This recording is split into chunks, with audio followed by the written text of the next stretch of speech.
everyone. Welcome back to the Earthdawn Survival Guide, the podcast for all disciplines, paths, players, and game masters with your questers, Josh and Dan. I am Dan. I am Josh. And on today's podcast, we will be discussing all things survivable. We're going to talk about kind of surviving in the Badlands, if you happen to want to go there or need to go there or are thrust there. Either way, take your pick. So if you have any questions for us about anything you're going to hear us talk about or have talked about or like us to talk about, drop us a line at edsgpodcast@gmail.com or call us and leave us a voicemail, and we can go from there. Josh, anything to start off with before we dive into the inhospitable? The Deeper Secrets Kickstarter campaign wrapped last week as we are recording this. It ended up this past Friday, so it was like a week and a half ago when this episode first drops. Yeah. We ended up at like 73,000. 72, 73,000, somewhere right around there. Didn't quite hit that 75,000 target that we were looking for, the super secret stretch goal of project manager Andy and art director James squaring off in an Alakia pinup contest. Josh is just going to commission those artworks on the side just so he can have them for Alakia. No. She's your pinup girl. We all know it. No, God. Look, pretty but damaged goods. That's all. We are continuing to work on getting that done and pushing things forward, and hopefully have some more information on that in the not too distant future. Fair. I think this was commented on like the most successful Earthdawn Kickstarter since the first one, because I believe personally this is the book everybody's been waiting for. Yeah, and the original Earthdawn Kickstarter was also 10 years ago. Fair. And funded 6 books, I think was the total there, and raised a little bit over 100,000. Mm-hmm. So, yeah, we were very happy with it. Yeah, I can't wait to get my hands on it. And everything else that I ordered as the add-ons, because take my money, but give me stuff in return. Anyway, so on to surviving the inhospitable parts of the Barsave map. We're going to do like a 3-part section of this because we're going to cover the Badlands today. 2 other parts in short next episode, little ways down the road, and then another huge section later on as well. You can probably guess what they are. I'm not going to tease you too much. But this is the Badlands. Cue the bullet, boys, because they have a song, Welcome to the Badlands. There you are. Otherwise, the Triumph landing on the Iodia Life Rock only increased attraction to the Badlands for treasure seekers. So here's a reason to go to the Badlands if your game master can't think of one. And merchants, by the way, have sent explorers into the Badlands to scout airship routes west as well. So there's 2 really good reasons to create an adventure, create a campaign that takes place in or through the Badlands themselves. Initial thoughts? Yeah, the history of the Badlands is rather sad in a way because of where it was located prior to the Scourge, being near Death's Sea, and so warmed by that, but also having a pretty ready source of water with one of the tributaries of the Serpent River, the Iontos, I believe. You are correct. Near there, and then the Serpent itself kind of up along its northern edge. The area that was to become the Badlands was a very rich, lush, desirable area, and a lot of settlements were there, a lot of agriculture and that sort of thing was done. Consequently, the richness and higher population concentration of that area drew greater attention from the horrors. Yeah. And so during the Scourge, they did quite a bit of extra work destroying it. It was once upon a time the finest farmland in all of Barsave, to your point, with the Serpent River and the Iontos River nearby, and before Death Sea was Death Sea. So yes, very fertile farmland, but the horrors took great pride, if they can call it pride, or glee. How's that? Great glee. That is a better word, yes. Yeah, glee in destroying. They descended upon it in droves and just defiled the land especially like more than any other part. And we'll get to the other parts later. The Badlands was once, it's now named, air quotes, the Badland. And so the question now is, does constantly reinforcing and renaming it the Badlands further reinforce the cursed area? Or, this is one of those deeper questions to ask. Yeah, and honestly, I don't want to put down a firm answer on that without good reason. Like a lot of the unresolved questions of Barsave as a broader setting, it's a question that I would like to leave open for game masters to explore unless and until we come up with some pressing reason to actually answer it. There was some additional information in the Travar sourcebook talking about the Badlands because the relationship between that area and that city is pretty significant. So that is a place that you could look at. There are some ideas and hooks that are in that section that could provide some interesting campaign notions. Agreed. I think, to your point, I like leaving it unanswered as well, just because it's better for whatever that particular game master wants to do with it for their campaign and their setting. Yeah. That's what this tool is here for, is use it as you wish. Just to your point from the Travar, we did talk about a little bit back in the Travar episode that the reach of the barren Badlands is growing just a few inches or a few feet every year, so it's encroaching eastward.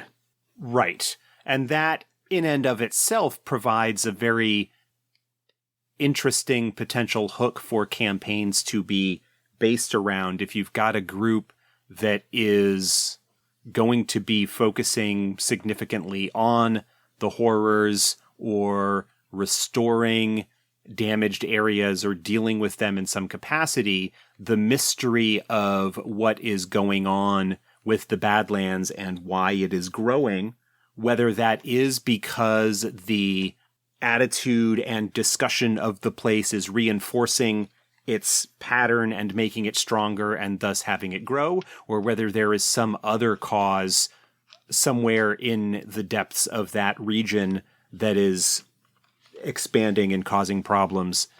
It's a hook that is sure to be of great interest to Questors of Jasperi, to Purifiers, to Horror Stalkers.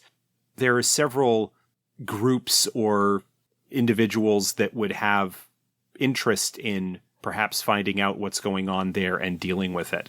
And certainly Agreed. Something that is powerful enough to cause such widespread and ongoing destruction is something that in a long-term campaign would need to be dealt with potentially by powerful adepts.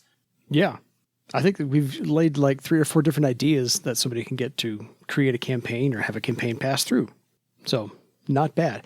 So basically the Badlands, let's describe it here in geographical terms a little bit. This is a lot of rocky ground, narrow gullies and gorges, some high cliffs, but the baking sun as well. So it's not a desert as far as like sandy desert, but it's more of a desert like the spaghetti western desert from like the Good, the Bad, and the Ugly type thing, which I know is mostly Italy, but there you are, hence the spaghetti western. But yeah, we talked about this actually a little bit in response to a recent email that somebody had sent in. The campaign was starting in a sealed care that was actually going to be in the Badlands and was looking for thoughts about what they might encounter or how things might look when they emerged. And the notion of it being a lot like the high desert in Arizona, the painted desert parts of Nevada, Utah, where unlike the sort of sandy deserts of northern Africa and the Sahara, you are dealing with a much rockier terrain that in its own way could be starkly beautiful, but does end up being somewhat difficult to survive in because of a lack of ready resources that are useful for name givers to live on. Exactly. So we hope we're in time to help this person out with their campaign. If not, sorry.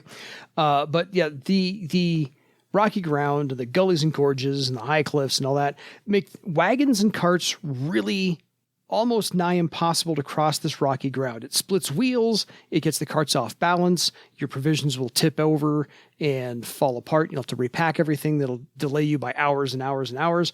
Mounts here fare very badly. The only the only one that can maybe handle it sometimes is a Stygian mount. Yes. Because also, by the way, the Badlands have a part of the terrain is razor grass. Yeah, in the places where there is vegetation, that vegetation is dangerous. Think of the southwestern desert in the U.S., or for those in other parts of the world, perhaps images of the desert areas of the Australian outback. Oh, yes. Is another idea that you could sort of draw from in terms of that. Not the areas so much that have water and vegetation and whatnot, but there are significantly flat, blasted areas of the Australian outback, opal mines and things like that. Yeah. Look up some of those, and that's some more.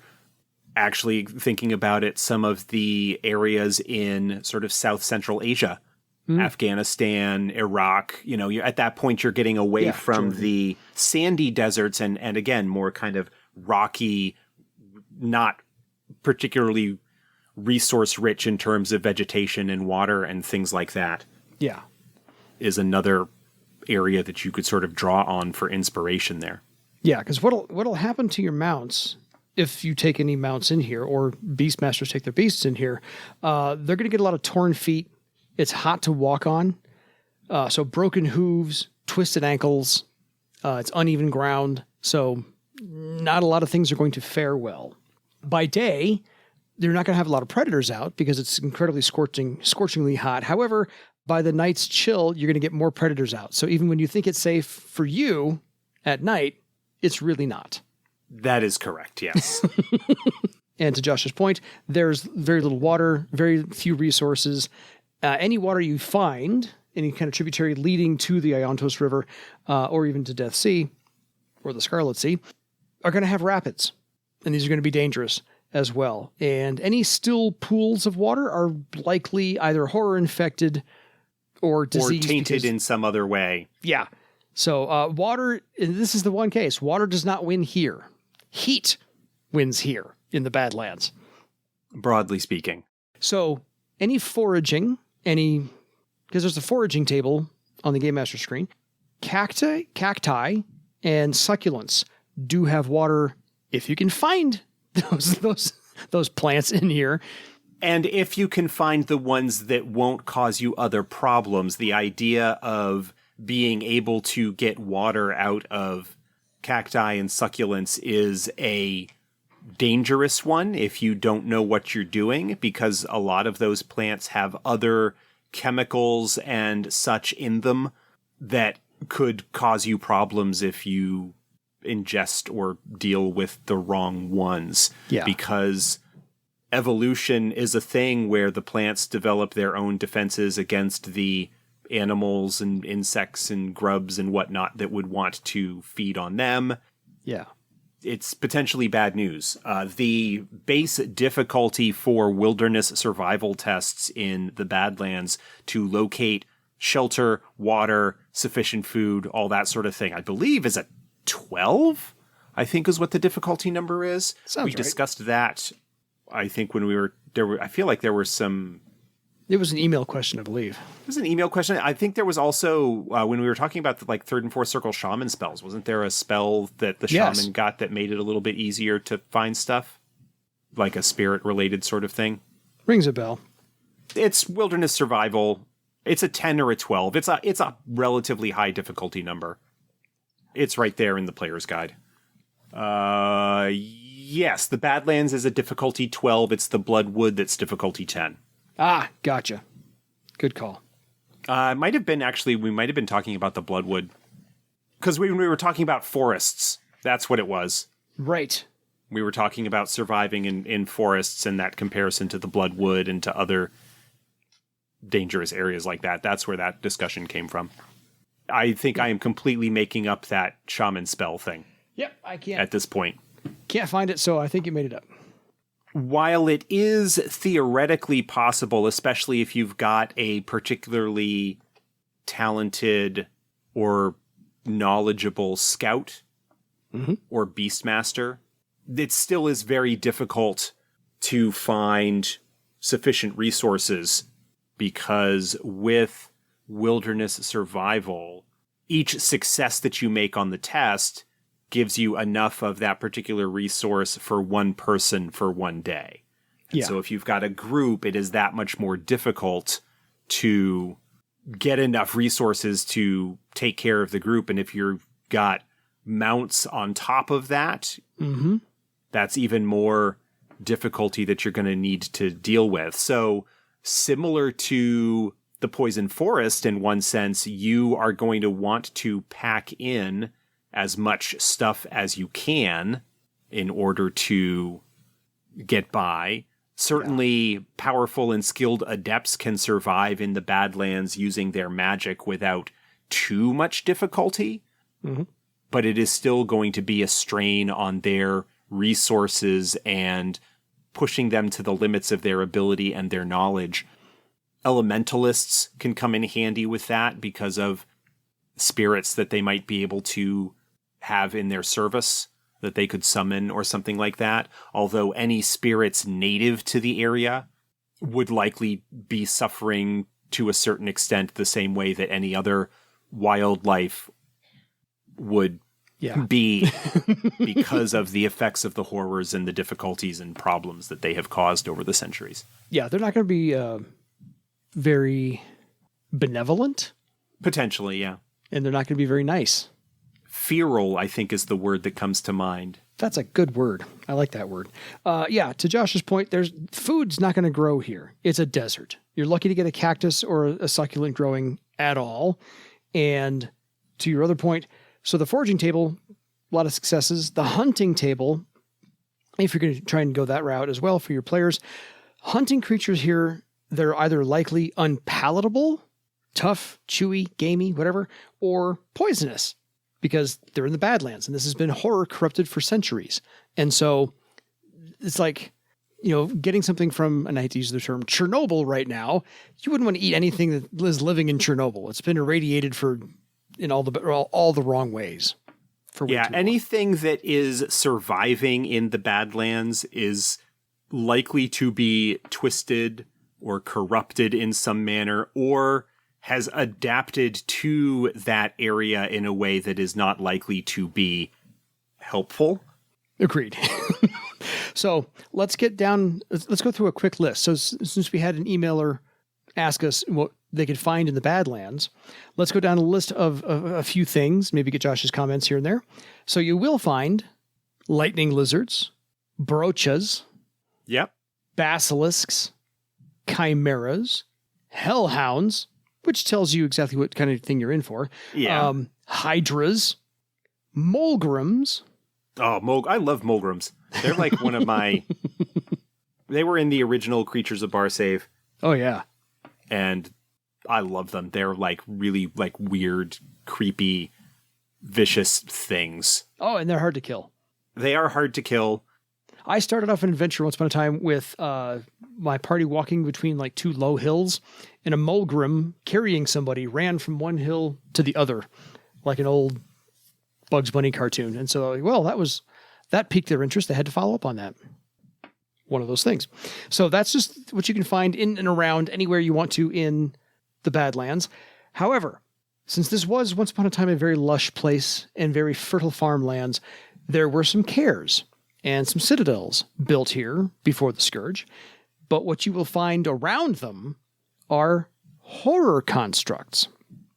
Yes. Such as shadows, Jehuthras, plagues, cadavermen, as usual, and ghouls. Thoughts on any of that?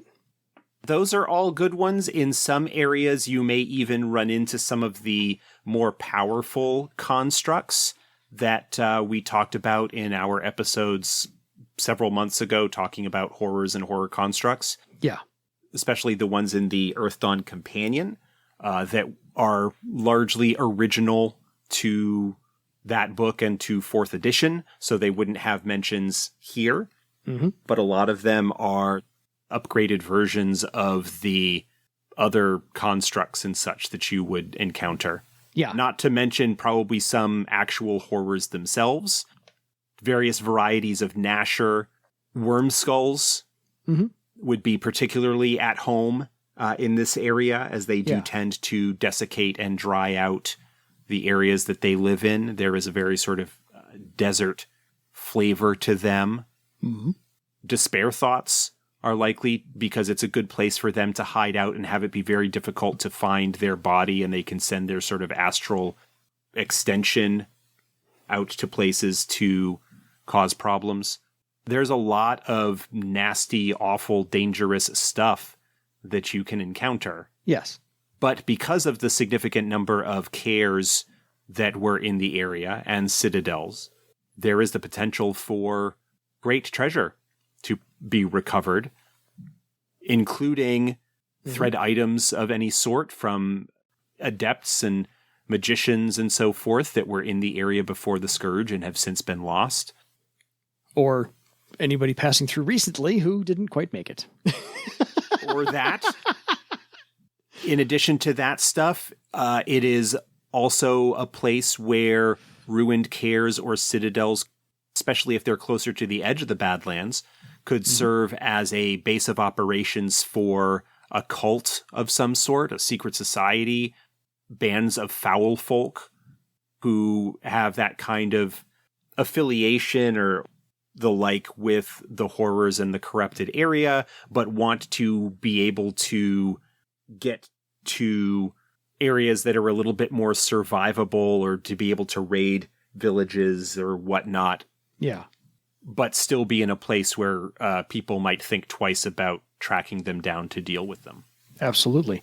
There is one special thing about the essay in the Earth Dawn Survival Guide book where there's one particular horror special to the Badlands and pretty much found nowhere else called the Vektha. Do you remember this one? I don't, actually. Fair. Then let me enthrall all of you. The Vektha, a shambling monstrosity made of animated bones of creatures and name-givers who have died of thirst in this terrible region. No two Vektha look alike, and the bones are arranged in no sensible order. There may be a shin bone where their head should be, jaw bones for feet, breast bones in place of arm bones, and the like. The Vektha seems to shimmer as it moves, as if seen through a heat haze. All who look upon it feel a terrible thirst, even if they have just drained a full water skin. The thirst vanishes if you turn your eyes away, but the Vektha compels its victims to gaze at it, and breaking that compulsion is far easier said than done. It is said that all who stand within 20 or so feet of the thing continue to feel raging thirst until they move out of its circle of influence. Often, the only warning of a Vektha's approach is the rattling of its bones as it walks. So it's basically the Badlands' own version of a bone shambler. How is that spelled? Vektha. That's mentioned in the Survival Guide. Yeah, page 62. Oh yeah, there it is. I had the page right up here on my PDF. Fair. I'm not aware of any actual stat blocks for it or anything like that. No. Certainly nothing that's been adapted to 4th edition, but it feels like something that could be modeled off of a bone shambler. I know that there are some constructs in the companion that sound similar in terms of being made up of a bunch of stuff, and that you could probably use one of those as the basis for this monstrosity. I figure since it's got a special little horror all its own, we'd bring that up. Something to throw in there. So if this is not enough for you as reasons to go into the Badlands, kind of how to survive the Badlands, which is basically don't go there if you don't have to.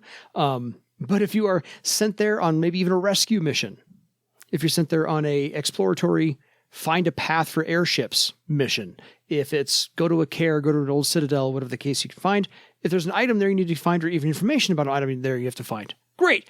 All reasons to go. One more reason not to go is this is also the rumored location of Mountainshadow's lair. Well, one of his lairs. Yes. The novel Poisoned Memories, the third of the Gerol trilogy, yes, does culminate with a visit to Mountainshadow's Badlands lair, which is reportedly where Mountainshadow healed / cleansed / repaired the young Prince Nedin after his abduction by Mordum and the Therans during the Death Rebellion. Good memory. Yeah. It is rumored that Mountainshadow does have a lair in the Badlands, and it is likely to be a place where he is, perhaps in his own way, setting up a location where it is very difficult to disturb him. Yeah. And likely also a place where he is studying the Badlands to perhaps unlock some secrets of it and perhaps figure out how it might be restored, or at least to halt the expansion of it or something along those lines. Yeah. There's certainly nothing that indicates that he is actively working with the questors of Jasperi that are at Trosk, who are dedicated to finding a cure to the Badlands. But that would certainly be an interesting ally or resource to draw on or court to further any kind of quest or goal along those lines. Yeah. That's pretty much a small encapsulation of the geography, the magic use, the resources, and the inhabitants, dangers and whatnot, of the Badlands. Any further thoughts? Any adventures you can remember to take place there or go through there? There isn't any official adventures that were significantly set there. There was, I think, an adventure in the Earth Dawn Journal that was sort of connected to the Badlands / Death Sea. Oh, yeah. Like in issue 2 or something like that. You are correct. I think was the one it was. There are some hooks and ideas in the Travar sourcebook that kind of tie to it. And I had one of the adventures that I came up with for Gen Con involved an expedition into sort of the outskirts of the Badlands in pursuit of this legend idea that was leading to an abandoned temple to Rashomon, who became Ragok, and the idea that perhaps there was something there that could be recovered that might lead to some thought or idea on how his madness might be cured. Fair. All right. That pretty much wraps up this episode. Nice and quick, clean, done, dirty. All about the Badlands and how to survive them. And like I said, if you don't have to go there, don't. Probably don't, yeah. It's not a nice place to be. So until next time, folks, welcome to the Badlands for your legend. Good night, everybody.